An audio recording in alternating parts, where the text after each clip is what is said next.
ಬಿಸಿಲಿನಲ್ಲಿ ಪಾನಕ ಮಜ್ಜಿಗೆ ಸವಿದ ಭಕ್ತಾದಿಗಳು. ಬೆಂಗಳೂರಿನ ಕನಕನಗರದ ಸಿಎಂಕೆ ಕನ್ವೆನ್ಷನಲ್ ಹಾಲ್ ಬಳಿ ಚಿಣ್ಣರಲೋಕ ಟ್ರಸ್ಟ್ ಮತ್ತು ಸಿಎಂಕೆ ಚಾರಿಟಬಲ್ ಟ್ರಸ್ಟ್ ವತಿಯಿಂದ ಶ್ರೀರಾಮನಿಗೆ ವಿಶೇಷ ಪೂಜೆ ಹಾಗೂ ಕೋಸಂಬರಿ ಪಾನಕ ಮಜ್ಜಿಗೆ ವಿತರಣೆ ಮಾಡುವ ಮೂಲಕ ಶ್ರೀರಾಮ ನವಮಿ ಹಬ್ಬವನ್ನ ಅದ್ದೂರಿಯಾಗಿ ಆಚರಿಸಲಾಯಿತು.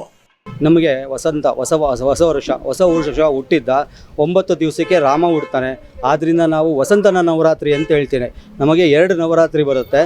ಸೊ ಮಾಸ ಹುಟ್ಟಿದ ಮೇಲೆ ಒಂದು ನವರಾತ್ರಿ, ಮಧ್ಯದಲ್ಲಿ 2ನೇ ನವರಾತ್ರಿ ಬರುತ್ತೆ. ಸೊ ಈ ನವರಾತ್ರಿ ದಿನ 9ನೇ ದಿನ ಅಂದರೆ 1ನೇ ದಿನದಿಂದ 9ನೇ ದಿನವರೆಗೂ ಶ್ರೀರಾಮ ಹುಟ್ಟದ ನಿರೀಕ್ಷೆಯಲ್ಲಿ ಇದ್ದಂಥ ಜನಕ್ಕೆ 9ನೇ ದಿವಸ ರಾಮ ಹುಟ್ಟಿದ ದಿವಸ, ಶ್ರೀರಾಮಚಂದ್ರ ಹುಟ್ಟಿದ ದಿವಸದಂದೇ ನಾವು ನವಮಿ ಅಂತ ಹೇಳ್ತೀವಿ.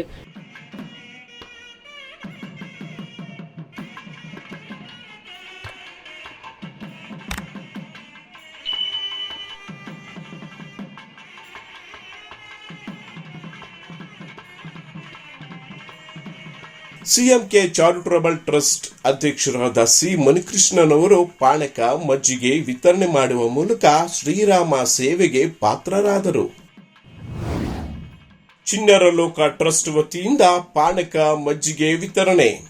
ಸಮಾಜದಲ್ಲಿ ಮೌಲ್ಯಗಳು ಏನೇನಿರಬೇಕು ಆ ಎಲ್ಲ ಮೌಲ್ಯಗಳನ್ನು ಮೈಗೂಡಿಸ್ಕೊಂಡಂಥ ಶ್ರೀರಾಮ ಈ ಭೂಮಿಯಲ್ಲಿ ಅವತಾರ ಎತ್ತಾನೆ. ಅಂಥ ಶ್ರೀರಾಮನ ಮೌಲ್ಯಗಳನ್ನು ಪ್ರತಿಯೊಬ್ಬ ಮನುಷ್ಯನೂ ಸಹ ತನ್ನ ಜೀವನದಲ್ಲಿ ಅಳವಡಿಸ್ಕೊಳ್ಬೇಕು, ಆದರ್ಶಪ್ರಾಯರಾಗಿ ಬದುಕಬೇಕು ಅನ್ನೋ ಉದ್ದೇಶದಿಂದಲೇ ಇಂಥ ರಾಮನವಮಿ ಇರ್ಬೋದು, ಶ್ರೀರಾಮನ ಮಂದಿರ ನಿರ್ಮಾಣ ಆಗಿರುವಂಥದ್ದು ಇರ್ಬೋದು, ಇವೆಲ್ಲವನ್ನು ಜಗತ್ತಿಗೆ ಸಾರಬೇಕು ಅನ್ನೋ ಉದ್ದೇಶದಿಂದಲೇ ಮಾಡಿರುವಂಥದ್ದು. ಇಂಥ ಒಂದು ಪುಣ್ಯ ಕಾರ್ಯವನ್ನು ನಾವೆಲ್ಲ ಮಾಡ್ತಾ ಇದ್ದೀವಿ. ಸಮಾಜದ ಬಂಧುಗಳು ಸಹ ಇದರೆಲ್ಲ ಸೇರ್ಕೊಳ್ತಾ ಇದ್ದಾರೆ. ಎಲ್ಲರಿಗೂ ಸಹ ಶುಭವಾಗಲಿ.